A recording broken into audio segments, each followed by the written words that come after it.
संभल में 24 नवंबर 2024 को एक हिंसा कारित की गई थी भीड़ द्वारा, जिसमें अभी तक कुल 79 लोगों को गिरफ्तार करके जेल भेजा जा चुका है। उसमें 29 पुलिसकर्मी एवं एक प्रशासन के व्यक्ति घायल भी हुए थे। कई लोगों को गोली भी लगी थी, उसमें घायल हुए थे। उसमें पुलिस द्वारा इन्वेस्टिगेशन किया गया है। थोरो प्रोफेशनल इन्वेस्टिगेशन के बाद में आज संभल पुलिस को एक अच्छी सफलता हाथ लगी है, जिसमें उस दिन घटना कारित करने वाले जिसने व्यक्ति द्वारा असले प्रोवाइड किए गए थे, जिस व्यक्ति के द्वारा इंस्ट्रक्शन दिए गए थे, जिस व्यक्ति के द्वारा ये हिंसा करवाने के लिए असले भी प्रोवाइड किए गए थे, उस व्यक्ति को पुलिस द्वारा गिरफ्तार किया गया है, जिसका नाम गुलाम पुत्र मुख्तार है। ये मोहल्ला दीपासराय नखासा का रहने वाला है। इस व्यक्ति को गिरफ्तार करने पे पूछताछ पे पता चला है कि इस व्यक्ति के ऊपर कुल 20 मुकदमे अभी तक दर्ज हैं, जो कि जनपद संभल में और आसपास में है। इसकी लंबी क्रिमिनल हिस्ट्री दिल्ली और एनसीआर के अन्य जगहों पर भी हो सकती है, उसका भी पुलिस द्वारा खंगाला जा रहा है। इसके द्वारा बताया गया कि पूछताछ में 23 तारीख को इसने अपने बॉस सारिक साठा से बात की थी। सारिक साठा को यहाँ के किसी स्थानीय व्यक्ति द्वारा बताया गया है कि 24 तारीख की सुबह को सर्वे होगा। सर्वे के समय किसी भी सूरत में वो सर्वे नहीं होने देना है।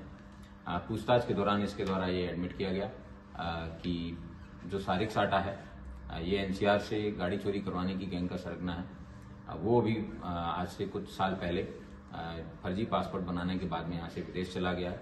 ये वहीं से बैठ के इस गैंग को संचालित करता है और यहाँ भारत में उसका काम करने के लिए ये व्यक्ति गुलाम है, ये काम करता है।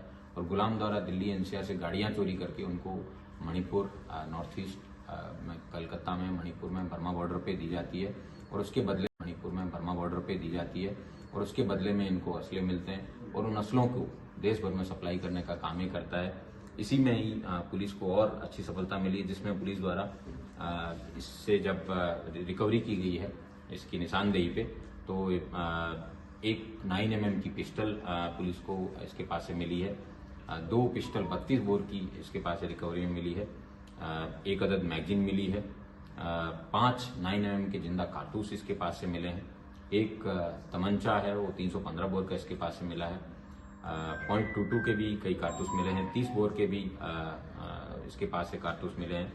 और उससे भी ज़्यादा बड़ी चौंकाने वाले तथ्य ये हैं कि इसके पास से एक BO-06 डायनामिल नोबेल एटकिन गेल्सल साफ्ट थ्राइसडॉर्फ जर्मनी लिखा हुआ एक बॉक्स मिला है, जिसमें उसके 12 बोर के 20 कारतूस मिले हैं, जबकि उस बॉक्स पे 12 बोर के 7 कारतूस मिले हैं, जबकि उस बॉक्स पे लिखा है 20 कारतूस का। इसका मतलब इसने 13 कारतूस कहीं अन्य जगहों पे इसने प्रयोग भी किए हो सकते हैं।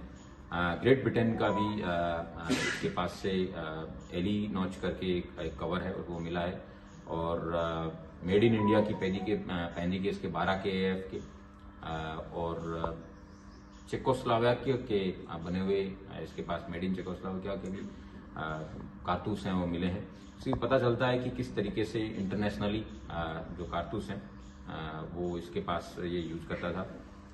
एक अन्य 9mm जिंदा कारतूस जिसपे SB2Z 9mm POFP लिखा है, तो ये उसी तरीके का कारतूस है जो कारतूस उस दिन पुलिस के द्वारा घटना के बाद में जब नालियां खंगाली गई थी, चेक की गई थी, HHMD, DFMD उनके सहयोग से पुलिस द्वारा मेटल डिटेक्टर से उनको निकाला गया था। उस तरीके जो कार्ट्रिजेज मिले थे, सेम कार्ट्रिजेज इसके पास से भी मिले हैं। और इस तरीके से इसके पास से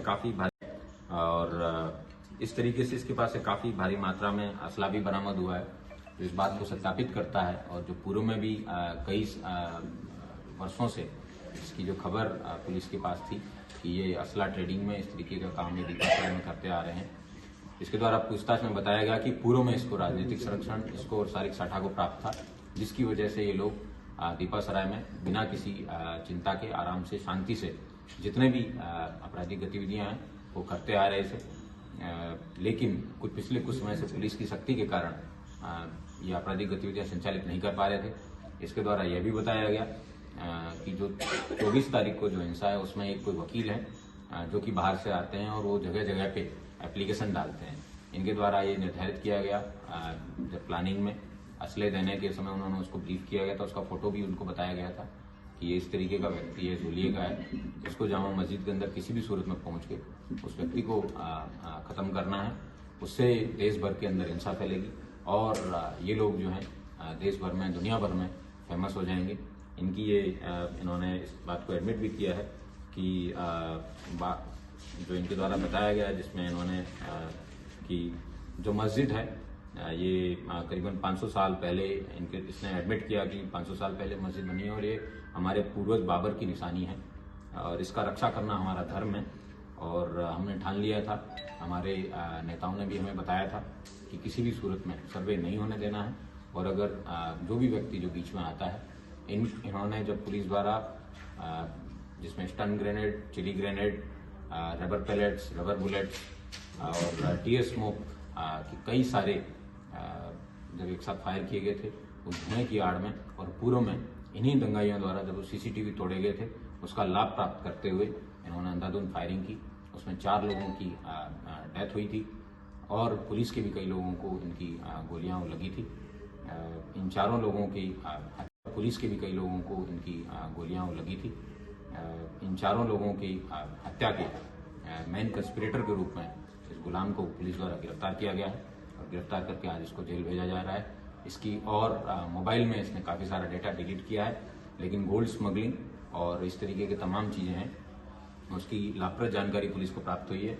लेकिन इसका मोबाइल है वो लैब में भेजा जाएगा, वहाँ से जो भी लाभप्रद सूचना पुलिस को मिलेगी पुलिस उसको इन्वेस्टिगेशन में भी शामिल करेगी। क्या इसके राजनीतिक कनेक्शन है और किसी राजनेता के कहने पर दूसरे राजनेता के बेटे या परिवार के किसी व्यक्ति पर इसका हमला कराने की बात भी है? वर्ष 2014 में यहाँ से शफीकुर रहमान बर्क नाम के व्यक्ति हैं जो इस दुनिया में नहीं है अभी। इन्होंने समाजवादी पार्टी से चुनाव लड़ रहे थे। ये किसी एक दूसरे अन्य पार्टी के कैंडिडेट के सामने चुनाव लड़ रहे थे, तो एक अन्य राजनेता जो मुस्लिम बिरादरी के ही हैं वो किसी अन्य को सपोर्ट कर रहे थे।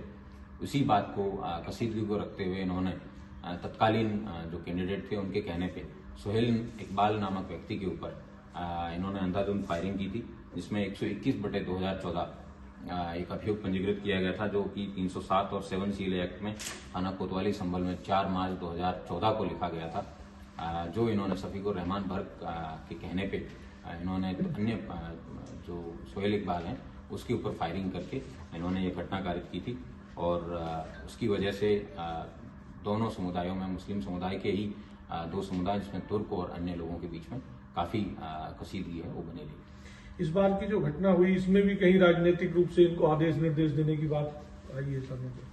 पुलिस को कई ऐसे व्हाट्सएप ग्रुप्स मिले हैं जिसके अंदर भीड़ को इकट्ठा करने के, उसमें एक सांसद संबल नाम का एक व्हाट्सएप ग्रुप है जिसमें पुलिस को 21 नवंबर की रात्रि में लोगों को इकट्ठा होने के बारे में बताया गया था कि 22 को ज़्यादा से ज़्यादा लोग मात्रा में लोग आए और 23 और 24 तारीख के लिए भी गया था कि 22 को ज़्यादा से ज़्यादा लोग मात्रा में लोग आए और 23 और 24 तारीख के लिए भी उसमें विभिन्न प्रकार के घटना के बाद में इंस्ट्रक्शन दिए जाने की बात इस तरीके प्रकाश में आई है।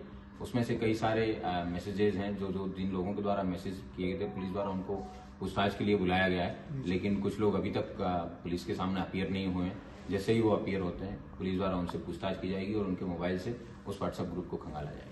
सर, सारिक साटा का जो कांटेक्ट है वो कब से नेताओं के सामने आ रहा है सर? कब से नेता कांटेक्ट? सारिक साटा के बारे में उस व्यक्ति से पूछताछ पे ज्यादा पता चलेगा, लेकिन जो उसके साथी से पूछताछ में पता चला है कि वो कई दशकों से यहाँ पे संभल में 1999 में भी उसके द्वारा कई लाखों की लूट है वो यहाँ के मेहनता व्यापारियों के साथ की जाती रही है।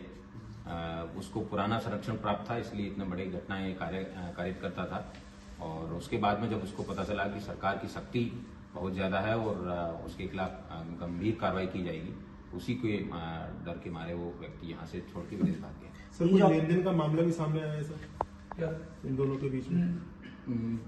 ये भारत में रह के सारिक साठा के लिए इसकी सारी आपराधिक गतिविधियां हैं उसको अंजाम देने का कार्य गुलाम द्वारा किया जाता है। सर, कितने साल से गुलाम का और सारिक साठा का कनेक्शन रहा है और किस माध्यम से ये सारिक साठा से संपर्क करता था? इसने पूछताछ में बताया और इसके मोबाइल से भी एक जंगी ऐप है उसके बारे में पता चला है, जिसका उस ऐप के अंदर ज़्यादा डेटा स्टोर नहीं रहता है और किसी भी सर्वर पे भी उसके मैसेजेस स्टोर नहीं रहते हैं, तो इसलिए वो सबसे मुफीद और सबसे सेफ ऐप माना जाता है। इसलिए उसके द्वारा, इन लोगों के द्वारा इस ऐप का प्रयोग किया जाता है और उसी से बात की जाती है।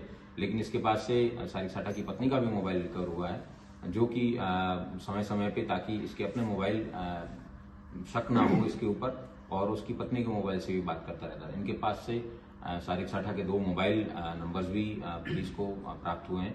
पुलिस द्वारा इंटरनेशनल अथॉरिटीज़ हैं, उन सब से सामंजस्य बिठा के जो भी डिटेल है उसमें निकलवाई जाएगी। टेलीकॉम अथॉरिटीज़ है, उनसे भी